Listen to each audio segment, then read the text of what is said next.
오늘 본문 52절에 흩어진 하나님의 자녀를 모아를 오늘 말씀의 제목으로 삼습니다. 이 말씀이 저와 여러분의 삶이 되기를 축복합니다. 마리아와 마르다를 만나고 눈물을 흘리신 주님께서 마침내 이제 나사로를 살려내십니다. 근데 이제 그 과정을 보면 한 가지 좀 특이한 점이 나타나는데요. 나사로를 살리시기 전에 예수님 먼저 기도하십니다.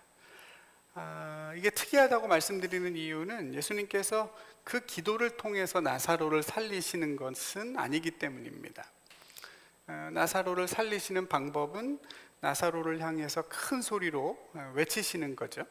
나사로야 나오라 이렇게 부르시고 그 음성을 죽은 나사로가 듣고 반응합니다. 놀라운 일이죠. 죽었는데 듣습니다. 죽었는데 들립니다. 그 부르시는 분이 생명의 주인이기 때문입니다. 예수님께서는 저와 여러분도 나중에 그렇게 부활할 거라고 하십니다. 무덤 속에 있는 자가 다 그의 음성을 들을 때가 온다고, 그때 부활이 있을 거라고 앞에 5장에서 말씀했습니다. 아울러 그런 구원은 지금도 일어납니다. 죽은 자들이 하나님의 음성을 들을 때가 오나니 곧 이때라 듣는 자는 살아나리라 말씀하신 겁니다. 여러분, 예수님의 음성을 듣는 자는 살아납니다. 그냥 육체적인 생명 말고 겉으로야 다 살아있는 것처럼 보이지만 실은 죄와 사망의 권세에 매여 사는 인생이 얼마나 많습니까? 그러나 주님의 말씀이 들려지면 참으로 살아납니다. 무덤 같은 어둠에서 스스로 걸어 나옵니다. 수족이 묶여 있고 얼굴이 수건에 쌓여 있는 나사로를 풀어주라고, 풀어놓아 다니게 하라, 이렇게 주님이 사람들에게 말씀하시죠. 주님의 음성이 들리는 곳에 풀어놓임의 자유가 있습니다. 사랑하는 우리 성도 여러분, 이 시간 우리 가운데도 주님의 그 음성이 들려지기를, 그래서 우리를 얽매고 있던 것으로부터 우리도 자유와 생명을 얻는 은혜가 있기를 주님의 이름으로 축복합니다. 근데 말씀드린 것처럼 예수님께서는 나사로를 살리시기 전에 먼저 기도하십니다. 기도로 살려내는 것이 아닌데도 기도하세요. 그러다 보니까 기도의 내용이 신비롭죠. 아버지여, 내 말을 들으신 것을 감사하나이다. 항상 내 말을 들으시는 줄을 내가 알았나이다, 그러십니다. 아버지께서 내 말을 들으시는 것을 알았다라고 할 때, 이때 듣다라는 동사의 시제는 과거형입니다. 그게 언제인지는 모르겠지만 나사로를 위해 주님께서 먼저 기도하셨고 하나님께서 그 기도를 들으신 때가 이미 앞에 있었다는 뜻입니다. 그래서 예수님께서는 감사해 하십니다. 항상 아버지께서 주님을 들으시기 때문이다, 이렇게 기도하세요. 여러분, 기도의 응답은 내 기도대로, 내가 원하는 바대로, 내 뜻대로 주님이 다 들어주시는 것이 아니고 그분이 나를 들으시는 것입니다. 그리고 나에게 필요한 가장 좋은 것을 그분의 뜻대로 이루시는 것입니다. 나의 뜻과 아버지의 뜻이, 그 두 가지 뜻이 일치할 때도 있지만 늘 그런 것은 아닙니다. 그러나 그분이 들으신다는 그것이 우리의 기도에 대한 하나님의 응답임을 믿고 살아가면 분명 우리가 알지 못하는 크고 은밀한 일을 하나님이 행하시는 것을 보게 됩니다. 여러분, 그것을 보고 살 수 있기를 바랍니다. 이미 다 기도하셨는데 왜 사람들 앞에서 예수님이 다시 기도하시는가? 이것도 예수님이 기도로 알려주십니다. 이 기도가 누구를 위함이라고 주님 말씀하시죠? 둘러서 있는 무리를 위해서 하는 기도라고 하십니다. 이것은 아버지께서 나를 보내신 것을 그들로 믿게 하려 함이다, 이렇게 말씀하세요. 기도하세요. 그러니까 예수님의 지금 이 기도는 조금 이상한 기도입니다. 예수님을 위해서 하는 기도가 아니라, 또 나사로를 위해서 하는 기도도 아니라, 그 자리에 함께 있는 사람들, 그리고 오늘 이 말씀을 듣고 있는 저와 여러분을 위해서 하신 기도입니다. 그러니까 우리 들으라고 하신 기도예요. 듣고 믿으라고 하신 겁니다. 하나님께서 예수님을 보내셨다는 사실을, 예수님께서 부활이요 생명이셔서 그의 음성을 듣는 자가 반드시 산다는 것을 믿을 수 있도록 주님이 그 앞에서 기도하십니다. 지난번에 설교 때도 계속 말씀드린 것처럼 예수님은 계속 이 두 가지 일을 동시에 하고 계시죠. 하나는 나사로를 살리는 일이고 다른 하나는 사람들을 믿게 하는 일입니다. 그래서 성경의 기록도 그 두 가지에 초점이 맞춰져 있습니다. 나사로가 살아난 것과 사람들이 믿었던 것, 이것이 이 사건의 결론이자 주된 내용입니다. 그리고 그 두 가지 사건을 빼고는 나머지는 다 과감하게 생략됩니다. 살아난 나사로가 무슨 말을 했고, 나사로가 그 몸이 냄새가 났다고 했는데 그 몸은 도대체 어떤 상태로 됐고, 나사로가 죽어있던 그 나흘 동안 무슨 경험을 했고, 사실 궁금한 게 참 많지 않습니까? 하나도 궁금하지 않으십니까, 여러분? 마르다, 마리아가 나사로를 보고 뭐라고 반응했을지, 나사로가 나와서 예수님께 뭐라고 얘기했을지 너무나 궁금합니다. 사실 이게 얼마나 대단한 일입니까? 사람이 죽은 지 나흘 만에 살아났습니다. 썩어서 막 냄새가 나던 그 육체가 무덤에서 걸어 나와요. 기겁할 일이죠. 그걸 보고 있었던 사람들이 느꼈을 그 충격이란, 이거 그냥 놀라움을 넘어서 아마 공포 그 자체였을 것입니다. 근데 여러분, 성경은 그런 내용들에 대해서는 다 이런 반구 얘기가 없습니다. 아마 그런 내용들을 자세히 설명해 놓으면 더 실감이 나고, 또 이 사건에 대하여 이게 꾸며낸 것이 아니라 진짜였다는 것에 대해서도 더 신뢰가 커질 텐데 말입니다. 그 모습을 보고 누구는 엎어져 기절했더라, 또 누구는 또 어떻게 막 소리를 질렀더라, 이런 얘기들을 써놓을 만도 한데 다 이야기하지 않습니다. 그냥 이 사건이 가진 충격에 비해서는 너무 건조하게 기록하고 있죠. 나사로는 살아났고 사람들은 믿었다, 이게 끝입니다. 이 신문 기자도, 우리 덕진 집사님도 이렇게는 안 쓸 것 같습니다. 강조하는 바가 명확하고, 당연히 이 성경을 읽는 우리도 그 강조하는 바를 따라갈 수밖에 없습니다. 지금 이 다음에 그럼 성경이 무엇에 주목하고 있느냐? 그건 이 사건이 이제 예수님에게 어떤 영향을 끼치게 되는지에 주목합니다. 나사로를 살리신 그 일이 예수를 죽음으로 몰아갑니다. 그리고 성경은 그 과정을 대단히 비중 있게 자세하게 기록하죠. 살아난 나사로 이야기는 끝났어요. 이제는 예수님을 죽이고자 하는 사람들의 이야기가 더 자세하게 나오는데요. 과연 여기에 담겨 있는 의미가 뭔지 그 부분을 조금 더 들여다보도록 하겠습니다.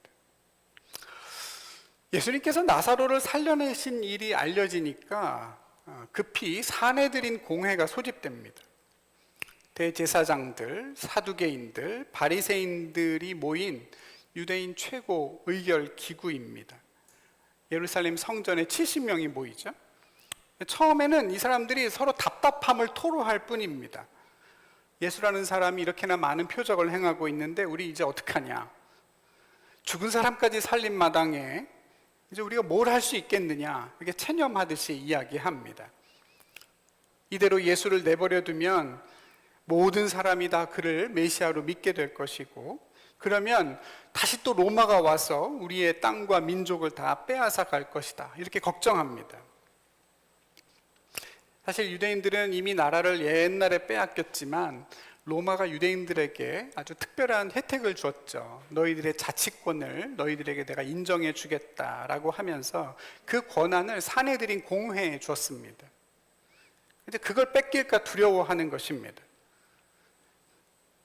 겉으로는 나라 걱정, 민족 걱정 같지만 사실은 자기들의 기득권에 대한 걱정입니다. 여기 땅이라고 번역된 단어의 사전적인 의미는 그냥 장소, 여기라는 뜻이거든요. 그러니까 지금 그들이 모여있는 사내들인 공회를 뜻하고, 그 회의가 진행되고 있는 예루살렘 성전을 가리킵니다. 그러니까 지금 이 상황에서 백성들에게 무엇이 더 유익할 것인지를 고민한다기보다는 단지 자신들이 지금 누리고 있는 권세와 특권을 뺏기지 않을까, 온통 그 생각뿐입니다. 그런 상황에서 한 사람이 일어나서 상황을 깔끔하게 정리해 버립니다. 그 공회의 대표인 대제사장 가야바입니다. 야, 너희들 참 답답한 소리 한다. 이게 뭐 그렇게 어려운 일이라고 고민을 하고 있냐. 그냥 한 사람이 백성을 위하여 죽어서 온 민족이 망하지 않게 되는 것이 너희에게 유익하지 아니하냐. 이렇게 책망하듯이 말합니다. 어떻게 하면 된다는 거예요? 네, 그냥 예수를 잡아다가 죽이면 그만인데, 한 사람 희생해서 모든 민족이 평안하고 그것이 너희들의 권력과 이익에 부합하는 일인데 그게 뭐 그렇게 어려운 일이냐, 이렇게 말한 것입니다. 대단히 냉혹하고 대범한 논리죠. 한 사람의 생명쯤은 공동체에게 이익을 위해서라면 얼마든지 희생해도 좋다는 그런 얘기입니다. 그리고는 바로 그날 예수님을 죽이기로 결정을 내려버립니다. 이런 결정을 내린 가야바는 사실 대단히 정치적인 인물입니다. 당시 대제사장은 로마에서 임명하고 로마에서 해임시켰거든요. 근데 이 가야바가 한 20년 넘게 대제사장의 자리를 지킵니다. 나중에 빌라도와 함께 해임되는데요. 그때까지 자신의 자리를 굳건하게 지키죠. 역으로 말하면 이런 거죠. 예수님으로 인해서 만약에 로마가 다시 유대인들에게 쳐들어온다면 가장 먼저, 가장 크게 타격 입을 사람이 바로 가야바 본인입니다. 그러니까 당연히 이 일에 대하여 대단히 적극적입니다. 한 사람이 백성을 위해 죽어서 온 민족이 망하지 않게 되는 것이 너희에게 유익하다. 여러분, 이건 순전히 정치적인 계산에서 나온 얘기지만 사실 그런 의도와 상관없이 결과적으로는 예수님에 관하여 중요한 증언을 한 셈이 됐다라고 오늘 성경은 말합니다. 예수님의 죽음이 모든 백성을 위한 대속의 죽음이기 때문이죠. 그리고 성경은 그렇게 말한 것이 그가 대제사장인 것과 연관이 있다고 합니다. 왜 연관이 있을까요? 대제사장은 1년에 한 번씩 속죄의 제사를 드리죠. 대속죄일에 온 백성의 죄를 속죄하기 위해서 제물을 바쳐서 그 제사를 드리고 그 피를 가지고 지성소에 들어가 그 피를 뿌립니다. 대제사장이 하는 제일 중요한 일이죠. 이제 그 제물이 누구를 바친다는 거죠? 예수를 바치겠다, 이렇게 선언한 셈이라는 뜻일 겁니다. 그래서 이 말이 스스로 한 말이 아니래요. 하나님이 대제사장의 입을 빌려 증언하게 했다는 겁니다. 하지만 그럼에도 불구하고 이 가야바의 말과 이것을 해석하는 오늘 성경의 표현 사이에는 미묘한 차이가 있습니다. 가야바는 우리 민족, 자기 민족의 구원만 얘기하고 있지만 이 복음서를 기록한 사도 요한은 유대인만이 아니라 흩어진 모든 하나님의 자녀들을 모아서 하나가 되기 위한 죽음이라고 결론 내린 것입니다. 여러분, 요한복음이 기록될 때만 하더라도 기독교는 더 이상 유대인들의 종교가 아니었죠. 예수님의 죽음은 단지 유대인들을 위한 희생의 제물이 아니라 온 열방 가운데 흩어져 있는 하나님의 자녀들을 불러 모으고 그들을 하나가 되게 하는 그런 구원과 연합의 죽음이라고 요한은 해석한 것입니다. 가야바의 말과 성경의 해석 사이에 이 차이가 얼핏 아무것도 아닌 것 같지만 실은 이 복음의 본질과 관련된 대단히 결정적인 차이죠. 하나의 민족만을 위한 메시아에서 온 백성을 위한 메시아로, 나와 너, 우리를 위한 하나님에서 흩어진 모든 백성들을 위한 하나님으로 그 구원의 지평이 넓어지는 것이고, 그 흩어져 있는 하나님의 자녀들 중에는 유대인들이 말도 섞지 않는 이방인이나 심지어 그들을 핍박하고 있는 로마의 백성들까지도 다 포함되는 것이기 때문입니다. 이 얘기는 나중에 제가 다시 한번 말씀을 드릴 텐데요. 그 전에 먼저 가야바가 했던 그 말에 담겨 있는 위험성이라고 할까요? 그 부분을 좀 더 생각해 보려고 합니다. 한 사람이 죽어서 온 민족이 망하지 않게 되는 것이 너희에게 유익한 것 아니냐. 여러분, 이 말은 한편으로는 예수님에 대한 진실을 일부 담고 있긴 하지만, 그러나 다른 한편으로 보면 대단히 위험하고 또 복음에 반하는 생각이라는 것을 우리는 꼭 짚고 넘어가야 할 것 같습니다. 어떻습니까, 여러분? 많은 다수의 유익을 위하여 한 사람의 무고한 생명이 희생되는 것, 여러분, 그것이 그냥 괜찮다, 그게 쉬운 방법 아니냐라고 하는 것에 대해 어떻게 생각하십니까? 어떤 경우에도 정당화될 수 없는 논리라고 생각하십니까? 그렇지 않습니까? 바로 그 하나가 내가 될 수도 있다는 가능성을 아예 배제해버린 아주 이기적이고 폭력적인 생각이 그 밑에 깔려있기 때문입니다. 실제로 가야바와 사내들이는 예수님을 잡아서 어떤 죄도 찾아내지 못했습니다. 그럼에도 불구하고 그들의 민족의 안위라고 하는 그 하나의 명분 아래에서 오직 자기들의 기득권을 위하여 그 죄 없는 한 사람을 희생양으로 삼아 죽였습니다.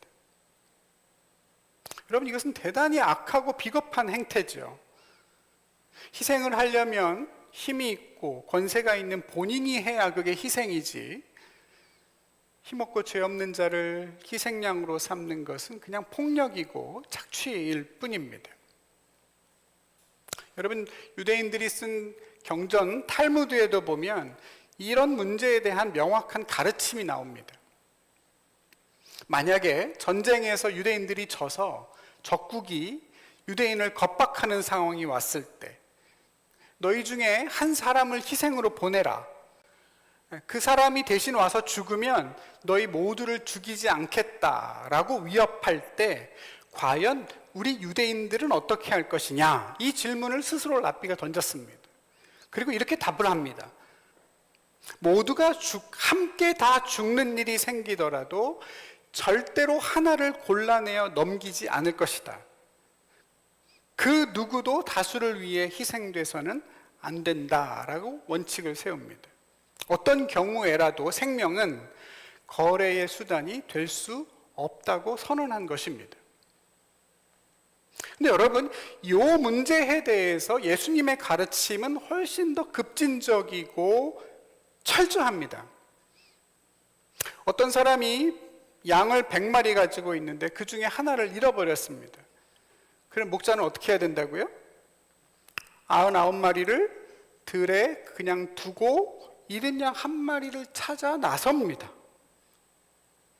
그 한 마리가 99과 대비되는 지극히 작은 숫자가 아니라 목자가 반드시 찾아내야 할 생명이기 때문입니다.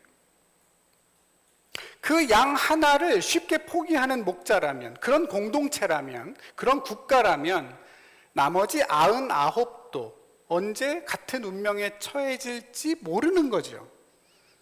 하나를 귀하게 여기는 사회일 때만이 99도 안전합니다. 그리고 그것이 하나님의 나라입니다. 사랑하는 우리 성도 여러분, 예수님께서 죄인들을 위하여 희생양이 되신 것은 그 누구도 더 이상 그렇게 희생당하지 않게 하기 위해서입니다. 생명의 주인이 스스로 희생하심으로 인해서 더는 어떤 생명도 희생당하지 않는 세상을 열기 원하신 겁니다. 사람만이 아니죠. 희생 제물로 바쳐지는 짐승들의 생명도 마찬가지입니다. 여러분, 지금도 얼마나 많은 짐승의 생명이 인간의 죄와 욕망을 위하여 희생당하고 있습니까? 구약에 보니까 솔로몬은 한 번에 몇 마리를 드려요? 1,000마리를 한꺼번에 제사로 드립니다. 1,000번 제사 드린 것이 아니고 1,000마리를 한 번에 드립니다. 사실 그 1,000마리의 짐승들의 생명은 아무 죄가 없잖아요?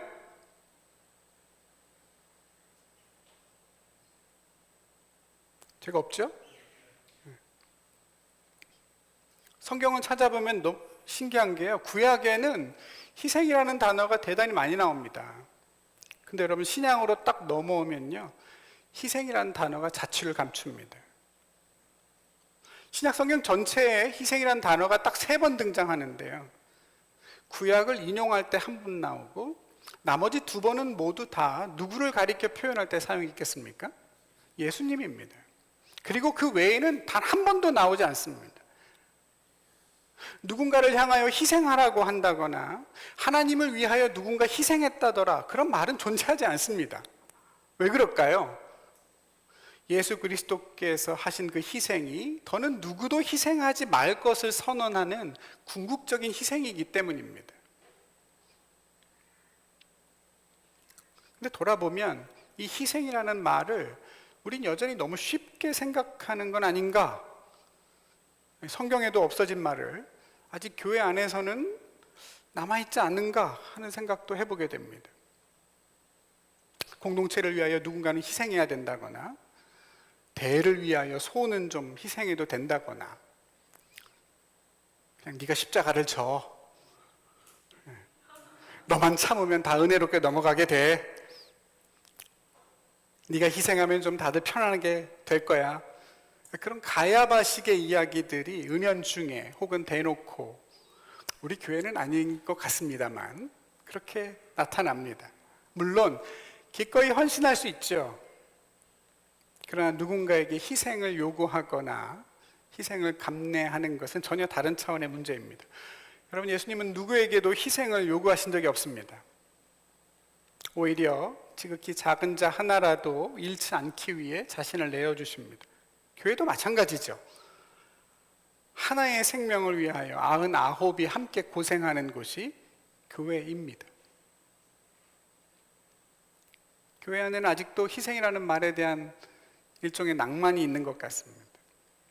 희생, 그러면 뭔가 가슴이 뜨거워지고 왠지 거룩하고 숭고한 느낌이 듭니다. 삶을 다 바친 선교사님들의 이야기, 또 자기 삶은 하나도 돌보지 않고 사역에 올인하는 그런 목사님들의 이야기를 들으면 감동이 됩니다.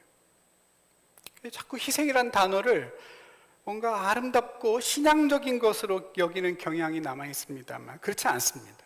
대단히 위험한 말이고 실은 그 낭만이 문제입니다.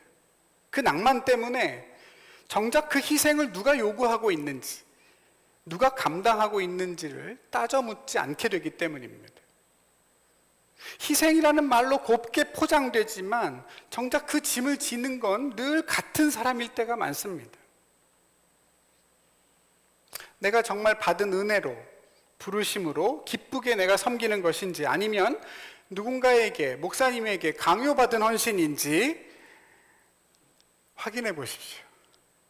아니면 어떤 영웅적인 자기 만족을 위해 희생을 자처하는 것은 아닌지. 우리 교회를 위해 헌신하는 분들이 사실 너무 많은데요, 우리 성도님들은 어떻습니까? 혹시 내가 희생하고 있다고 생각하십니까? 교회를 위해 내가 억지로 뭔가를 포기하고 있다고 생각하시는지. 들어볼 수는 없고, 정말로 그 여러분의 헌신이 기쁨이고 여러분의 자랑이고 힘이고 은혜라고 여겨지십니까? 여기는 아멘이 필요한데 아무도 안 하시네요. 내가 희생하고 있다고 생각한다거나 또는 나는 희생하고 있어라고 말하는 사람을 보신다면 조심해야 합니다.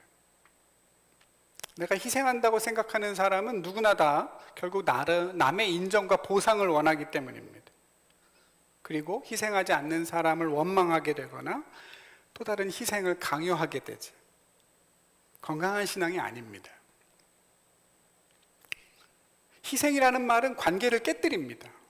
예전에도 말씀드렸지만 부모가 자녀를 위해 하는 헌신이 내가 희생하는 거다 이렇게 생각하게 되면 자녀와는 건강한 관계를 맺을 수가 없습니다. 자녀를 빚쟁이로 만들기 때문이에요. 물론 부모는 희생하는 게 맞죠. 그러나 그것이 사랑에서 나오는 나의 기쁨의 헌신이 아니라 희생이라고 생각하게 되면 그때부터는 관계가 이상해집니다. 여러분, 내가 사랑하는 사람이 나를 위해 희생하길 바라는 사람이 세상에 어디 있겠어요? 부모는 자식을 위해 헌신하지만 자식은 내 부모가 나를 위해 희생하기를 바라지 않습니다. 사랑하기 때문입니다. 그런데 희생으로 그 관계가 엮이는 순간 자식은 늘 부채의식을 갖게 돼요. 하는 것마다 다 빚을 갚는 심정이 된다고요. 진심으로 효도를 해도 마찬가지예요. 그 의무가 돼버리죠. 희생했기 때문에 하는 의무예요. 빚갚음이 된다고요. 진심과 진심이 서로 만나질 못하니 부모도 자식도 행복할 수가 없습니다.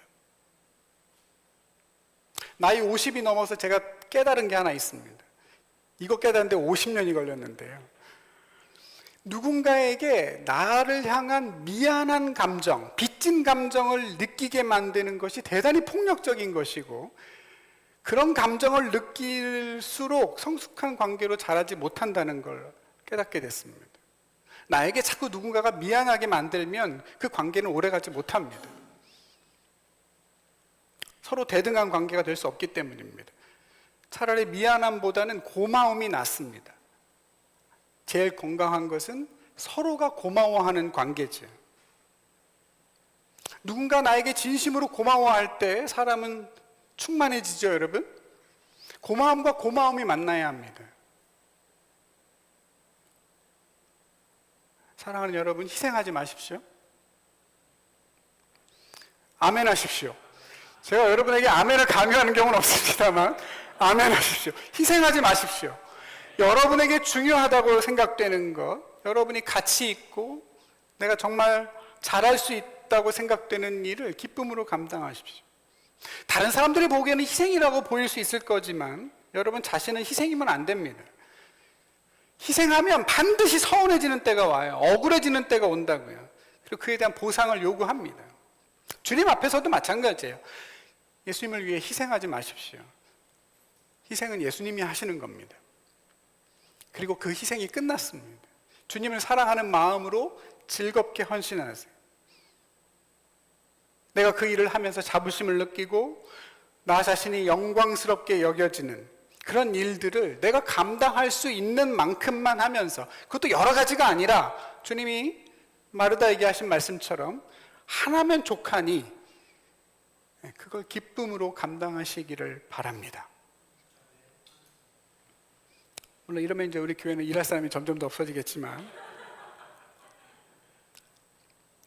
희생을 강요하지 않으면서도 서로를 진심으로 위하는 그런 관계는 어떤 걸까? 제가 고민하다가 문득 예수님이 나사로를 향해 가자고 하실 때 나사로를 불렀던 명칭이 생각났습니다. 우리 친구 나사로, 그러시죠? 기억나세요? 네. 친구가 그런 거죠. 희생하지 않아도, 희생이란 말이 없어도 기꺼이 주고받을 수 있고 그러면서 함께 즐겁습니다. 근데 예수님은 나사로를 친구라고 부르세요. 다른 제자들을 향해서도 예수님은 친구라고 부르시죠. 왜 예수님이 굳이 그렇게 친밀한 단어, 너무 격이 없는 단어를 사용하셨을까 제가 고민을 했는데 이번에 말씀을 준비하면서 알게 됐어요. 친구 사이에는 희생이 없거든요. 그냥 서로 좋아서 하는 것이고, 그러다 보니까 막 비장해지거나 치열해지지가 않습니다. 예수님은 그러세요. 예수님을 왕으로 삼으려고 하는 사람들에게서는 도망가세요. 대신에 예수님을 친구로 여기시는 사람들하고 함께 계십니다. 사람들이 예수님 보고 뭐라고 불러요? 먹기를 탐하고 포도주를 즐기는 사람이요, 세리와 죄인의 친구였대요. 딱 보니까 친구 같은 거죠. 너무 놀라운 거 아닙니까? 정말 편하고 쉬운 관계였다는 뜻이에요. 어떤 목적을 향해서 막 서로 막 비장해져가지고 너도 희생해, 나도 희생할게, 이런 관계가 아니라 그냥 그 관계 자체가 목적이고 함께 있으면 너무 좋은 그런 친구로서 주님이 우리와 함께 계십니다. 성경을 찾아보면 너무 이상한 일이요. 예수님께서 어떤 사람을 향하여 나의 제자 누구여? 라고 말한 적이 단 한 번도 없다는 것에 놀라게 됩니다. 물론 예수님도 제자라는 말을 사용하셨는데요. 근데 그때 나오는 동사는 언제나 되다입니다. 어떻게 하면 내 제자가 될 것이다. 어떻게 하면 능히 내 제자가 되지 못한다. 이렇게 말씀하세요. 그 외에는 단 한 번도 누군가를 향하여 내 제자 누구야 부르신 적이 없어요. 제자는 되는 것이지 제자를 세우는 게 아니란 뜻이에요. 그냥 주님은 친구가 되셔 주십니다. 성경이 나중에 기록할 땐 누군가를 제자라고 불러요. 그렇지만 예수님은 제자가 될 거라고 하세요. 예수님하고 친구로 지내다 보면. 그러면 저절로 되어지는 무언가가 제자라고 하십니다. 얼마 전에 제가 한 신문의 칼럼을 읽은 기억이 나는데요. 한동대 한 교수님이 쓴 칼럼이었는데 친구와 동지의 차이에 관한 내용이었어요. 여러분, 동지, 친구 같은가요? 다른가요? 약간 다르죠? 친구는 그 한자 말과 똑같죠? 오래 친한 사람인데요. 동지는 목적이나 뜻이 같은 사람이에요. 이 둘이 똑같느냐? 그렇지 않아요. 친구가 아니어도 동지는 될 수 있어요. 같은 목적을 위해 일할 수 있다고요. 친구라고 해도 동지가 아닐 수 있어요. 뜻이 서로 다를 수 있죠? 있죠? 저도 그래요. 제 친구들 보면 저랑 뜻이 다 달라요. 다 달라요. 예수를 안 믿는 사람도 있고 완전 그냥 자본주의에 그냥 쩌들어 사는 사람도 있고 같이 예수를 믿고 목사가 됐지만 저와 정치적인 성향이나 가치관 자체가 정반대에 있는 사람도 있어요. 가끔 만나면 속이 터져요. 어떻게 저렇게 생각할 수가 있지? 근데 어떻게 해요? 좋은데. 그 사람이 좋은데 어떻게 해? 친구인데. 근데 동지는 그렇지 않아요. 뜻이 같아야만 유지되는 관계예요. 관계보다 그 둘을 묶는 그 뜻이라는 끈이 더 중요해요. 그러니까 서로에게 엄격하죠. 너 이 뜻대로 살고 있어? 너 이 뜻에 헌신할 수 있어? 근데 여러분, 예수님 우리를 뭐라고 부르신다고요? 친구라고 하신다고요. 친구와 동지의 가장 큰 차이점은 너그러움이라고 그 글은 말합니다. 남이 했다면 크게 비판받을 일인데 친구가 하면 그래도 이해하려고 애를 씁니다. 친구가 잘못하면 화를 내기보다 슬퍼합니다.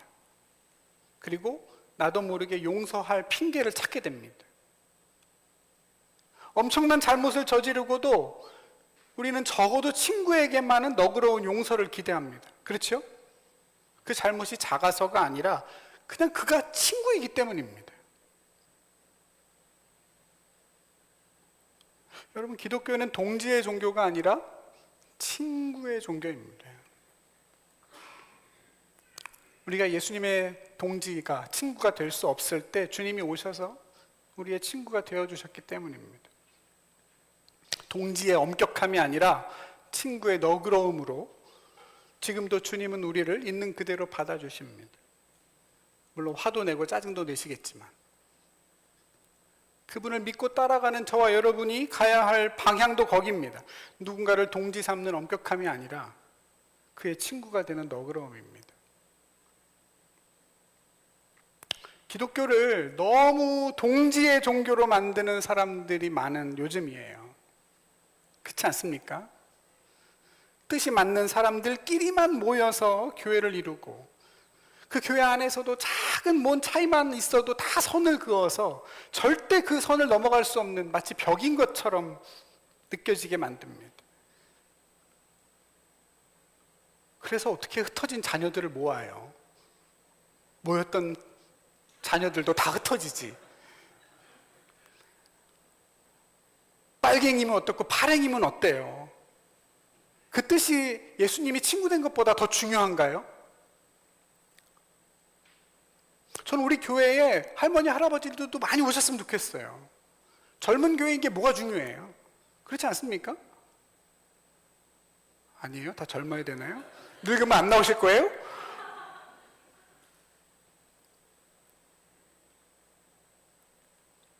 오늘 성경은 분명히 말해요. 예수님은 그 민족만을 위함이 아니라 흩어진 하나님의 자녀를 모아 하나가 되기 위하여 죽으셨다 그래요. 어떻게 모을 것이냐? 잃어버린 하나를 귀하게 여기고 친구로 받아들이는 너그러운 마음이죠. 전체를 위해서 하나가 희생하는 게 아니라, 그런 공동체가 아니라 하나를 위해서 전체가 친구가 되어주는 그런 공동체입니다. 여러분, 우리 교회가 그러길 바랍니다. 오늘 본 마지막에 보면 예수님께서 유대인들을 피해서 광야의 근처에 있는 에브라임이라는 곳에 가셔서 거기에 머무르셨다 나옵니다. 에브라임은 산이에요. 그 성경에 보면 에브라임을 묘사할 때 항상 에브라임 산지 이렇게 나오는데요. 그 예수님이 그 산 속에 들어가 숨어 계셨냐? 그렇지 않아요. 그 시간 동안에 다시 유월절에 나타나시기 전까지 예수님 뭘 하셨는지 다른 복음서에 이렇게 나옵니다. 10명의 문둥병자를 만나서 고쳐주시고, 소경 바디메오의 눈을 뜨게 하시고, 삭개오의 친구가 되어주십니다. 흩어진 자들을 모으셨어요. 특별히 아무도 모이라고 하지 않는, 병들고 장애가 있고 아무도 친구 되어주지 않는 사람들을 주님이 찾아가서 친구로 삼고 사십니다. 저와 여러분이 교회에서 해야 할 일들이 그런 거겠죠. 어떻게 하면 하나님의 자녀들을 모을 수 있을까?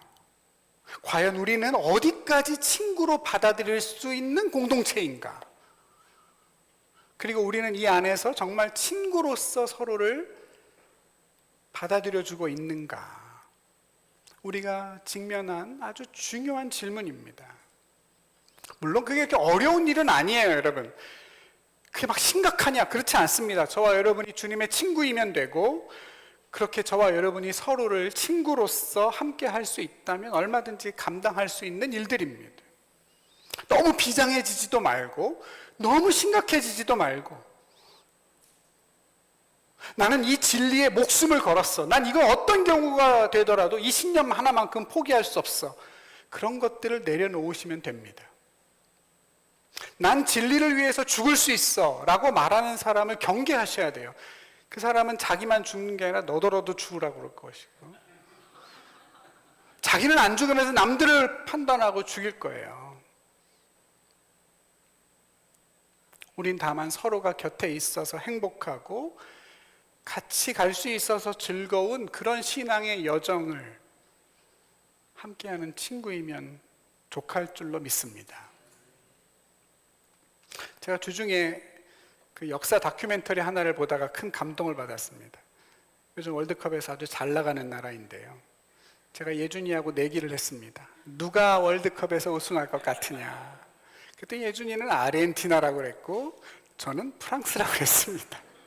다행히 두 나라가 다 4강에 올라가 있습니다. 오늘 지금 아르헨티나 하고 있겠네. 끝났나요? 네. 제가 궁금했던 게 그겁니다. 왜 프랑스의 상징이, 그 나라를 상징하는 동물이 혹시 뭔지 아십니까, 여러분? 프랑스의 그 축구협회 깃발에 보면 이 동물이 딱 나와 있죠. 뭐죠? 닭입니다, 닭. 네. 왜 하도 많은 동물 중에 닭일까? 멋있고 늠름한 동물이 많은데, 사자도 있고 독수리도 있고 이런데 왜 닭일까? 그 역사적 배경에 관한 다큐멘터리였는데요. 궁금하시죠, 여러분? 여러 가지 설이 있는데 그 중에 유력한 것이 이겁니다. 16세기 말에 종교전쟁을 벌여서 이 프랑스 전역은 물론이고 온 유럽이 피로 물들어 있던 그때 그 전쟁을 끝내고 평화를 가져온 앙리 4세와 연관이 있습니다. 역사상 제일 어려운 시기였던 프랑스를 가장 찬란한 시대로 이끌어낸 인물인데요. 그는 프랑스의 저 밑바닥에 있는 서남부에 있는 작은 왕국의 왕자로 태어납니다. 당시에 프랑스는 중앙에 큰 프랑스 제국이 있고 그 주변에 여러 개의 소왕국들이 있었는데요. 이 앙리 4세는 그 소왕국의 왕자였습니다. 아버지는 카톨릭 신자였고 어머니는 개신교 신자였습니다. 첫 세례를 받은 건 가톨릭 세례를 받았고 얼마 지나지 않아 엄마의 협박이 있었는지 개신교로 개종합니다. 당시에는 그랬습니다. 온 유럽이 카톨릭과 개신교로 나뉘어서 서로 피 흘리는 전쟁을 했어요. 당시에 프랑스에 있었던 개신교도를 가리켜서 위그노라고 불렀습니다. 근데 이 위그노는 저와 여러분하고 아주 밀접한 관계가 있습니다. 왜냐하면 위그노는 장로교의 시조인 칼뱅에 대한 교리로 하나님을 믿는 분들이었기 때문이에요. 그러니까 사실 위그노는 저와 여러분의 믿음의 선배들입니다. 근데 이 위그노와 프랑스 카톨릭, 프랑스는 정식 종교가 카톨릭이었거든요. 이 둘 사이에 36년간의 전쟁이 벌어집니다. 수많은 개신교도인들이 죽임을 당했고 피해 보복이 이어졌습니다. 그런 상황에서 이 앙리 4세가 프랑스 전체의 왕위 서열 1위에 오르게 됩니다. 이 앙리 4세의 아빠, 엄마가 다 왕가 혈통이었거든요. 근데 이 사람을 제외한 다른 서열에 있는 사람들이 다 죽거나 없어진 거예요.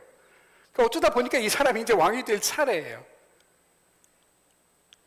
근데 프랑스에서 인정을 안 해주죠. 이 사람은 개신교도인이고 위그노이기 때문에. 그래서 왕으로 받아들이질 못합니다. 그리고 끊임없이 위그노를 핍박하고 그 강도가 더 세집니다. 이때 앙리 4세가 결단을 내리고 타협안을 제시합니다. 좋다. 내가 카톨릭으로 개종하겠다. 대신에 위그노들의 신앙적인 자유를 허용해달라. 그걸 카톨릭이 받아들입니다. 그리고 그 길었던 종교 전쟁이 비로소 막을 내립니다. 유럽 최초의 개인적 신앙의 자유를 선언한, 우리 세계사 시간에 많이 배웠죠? 낭트 칙령이 선포되죠. 나라는 안정을 되찾게 되고 경제가 성장하면서 그의 손자인 루이 14세 때 프랑스는 유럽 전체의 최강대국이 됩니다. 당시 프랑스의 왕으로 즉위하면서 앙리 4세가 백성들 앞에 이렇게 맹세합니다. 만약 하나님이 허락해 주신다면 난 우리 모든 국민이 일요일마다 닭고기를 먹을 수 있게 하겠다. 너무 전쟁과 기근이 길어지다 보니까 고기를 먹을 수 없어요.